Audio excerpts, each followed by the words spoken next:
Hello everyone, this is me Sakshi Kaushik and we are for Bharatiya Nyaya Samhita, and today we have to discuss with section 35 from right of private defense, right? तो I hope that आपके पास अपने अपने barracks हैं। Please अपने अपने barracks को open करिए। अब देखिए हमारे लिए जो सेक्शन 34 है वो बोलता क्या है, वो बेटा बताता है हमें राइट ऑफ प्राइवेट डिफेंस के बाद। अब बेटा सेक्शन 34 बोलता है नथिंग, कोई भी ऑफेंस नहीं कहलाएगा अगर वो राइट ऑफ प्राइवेट डिफेंस में किया हो। ठीक है, अब यहाँ पे ये जो सेक्शन ये बताता है कि हर एक व्यक्ति के पास खुद का बचाव करना जरूरी है। तो अगर कोई भी व्यक्ति खुद को बचाता है तो वो राइट ऑफ प्राइवेट डिफेंस में इनकलकेट हो जाए। अब बात करते हैं 35। Every person has a right subject to restriction contain under section 30 to defend. अब देखिए यहाँ पे कहता है right of private defence of body and property. तो प्राइवेट डिफेंस 34 बात कर रहा है प्राइवेट डिफेंस की, 35 बात कर रहा है कि ये जो प्राइवेट डिफेंस है ये बॉडी और प्रॉपर्टी के लिए कब एक्सटेंड होगा। तो यहाँ पे कहता है हर एक व्यक्ति के पास राइट है, हर एक व्यक्ति के पास अधिकार है कि वो सेक्शन 37 में डिफेंड कर सकता है अपनी बॉडी को, किसी और व्यक्ति के शरीर को, किसी भी ऑफेंस से जो शारीरिक तौर पे अफेक्ट कर सकते हैं। लिखा है अफेक्टिंग, आईएनजी है, यानी कि जब ऑफेंस हो रहा है। आईएनजी लिखा है यानी कि जब ऑफेंस हो रहा है, जब एक व्यक्ति किसी पे ऑफेंस कर रहा और वो कोई ऐसा ऑफेंस है जिससे ह्यूमन बॉडी अफेक्ट हो सकती है, तो हर एक व्यक्ति के पास राइट है, वो अपनी बॉडी को बचा सकता है, किसी और के व्यक्ति के बॉडी को बचा सकता है। अपनी प्रॉपर्टी, अब देखिए प्रॉपर्टी को बचा सकता है चाहे वो मूवेबल है या इमूवेबल है। अब ये उसकी खुद की प्रॉपर्टी हो सकती है, किसी और व्यक्ति की प्रॉपर्टी हो सकती है। अब ये जो प्रॉपर्टी है यहाँ पे हमारे लिए इंपॉर्टेंट है ये वाला पैरा, ये वाला पैरा आप मार्क करके चलेंगे कि जो भी व्यक्ति है अपनी प्रॉपर्टी को वेदर मूवेबल या इमूवेबल बचा सकता है। जहाँ पे कौन सा ऑफेंस हो रहा है, theft, robbery, mischief, criminal trespass. अब इसको याद रखना, TRMC। तो यहाँ पे है theft, robbery, mischief and criminal trespass. अगर कोई ये ऑफेंस कर रहा है या इसका अटेम्प्ट भी कर रहा है। फिर आता है right of private defence against act of a person of unsound mind. अब यहाँ पे कहता है कि जहाँ पे कोई ऐसा एक्ट हुआ है, ठीक है, कोई भी ऐसा एक्ट हुआ है which would otherwise be a certain of when an act comma से पहले की बात अलग है, कॉमा से बाद की बात अलग है। जब भी कॉमा आएगा तो आप 2 सेकंड का पॉज देंगे, 2 सेकंड का पॉज देंगे और समझेंगे।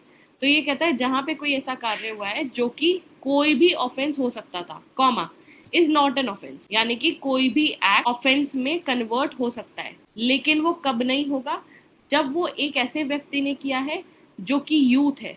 यूथ यानी कि हम माइनर को मानेंगे ना, माइनर कौन हुआ, 18 साल से कम का, क्योंकि 18 साल से अबव तो मेजर हो गया, तो 18 साल तक का व्यक्ति यूथ में आ गया, जिसका मेच्योरिटी ऑफ अंडरस्टैंडिंग। अब हम इस 18 साल के व्यक्ति का अंडरस्टैंडिंग देखेंगे कि क्या जो वो ये कार्य कर रहा था ये सोचने समझने की क्षमता रखता है कि नहीं रखता। अनसाउंडनेस ऑफ माइंड और intoxication of a person doing that act. अब याद रखना ये उन व्यक्ति का बोल रहा है जो व्यक्ति ये ऑफेंस कर रहे हैं। एक अक्यूज, जो अक्यूज है वो या तो जवान है जिसमें उतनी समझ नहीं है, या फिर वो अनसाउंड माइंड का व्यक्ति है। अनसाउंड को हम लीगल इंसैनिटी में कैलकुलेट करते हैं, मेडिकल इंसैनिटी में नहीं कैलकुलेट करते, बताया था लास्ट क्लास में।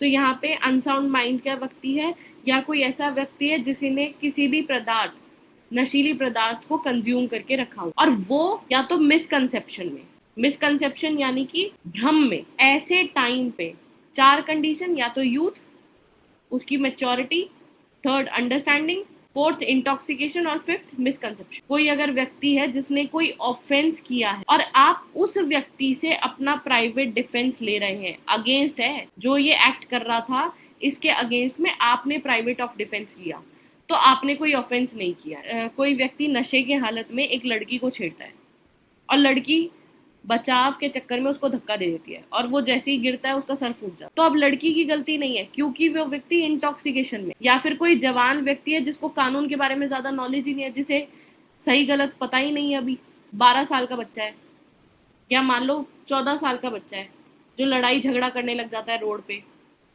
उसको पता ही नहीं है कि वो क्या कर रहा है, ये गलत है, ठीक है। या फिर कोई अनसाउंड माइंड का व्यक्ति है जिसकी मानसिक स्थिति ठीक नहीं, सही गलत को नहीं समझ सकता है, वो व्यक्ति मेरे साथ कोई क्राइम कर रहा है, मान लो वो चाकू लेके मेरी तरफ भागा, तो मैं तो उसको धक्का दूंगी, मैं तो बचूंगी ही। तो अब उसको अगर चोट लग जाती है तो उसमें मेरी क्या गलती है, क्योंकि उसके सोचने समझने की शक्ति नहीं है ना। पर इसका मतलब ये थोड़ा है कि मैं अपना प्राइवेट डिफेंस नहीं करूंगी, मैं शरीर को बचाऊंगी ना। और मान लीजिए मेरा शरीर हो, किसी और का शरीर हो, मेरी प्रॉपर्टी हो, किसी और की प्रॉपर्टी हो, मूवेबल हो, इमूवेबल हो, सारी कंडीशन में एप्लीकेबल हो जाएगा। ये समझ लिया हमने, right? This is me, Sakshi Kaushik. I hope that you like this classes, and if you like this classes, please share it with your friends and tell them to join it so that we can have the community of many good students with us. Thank you.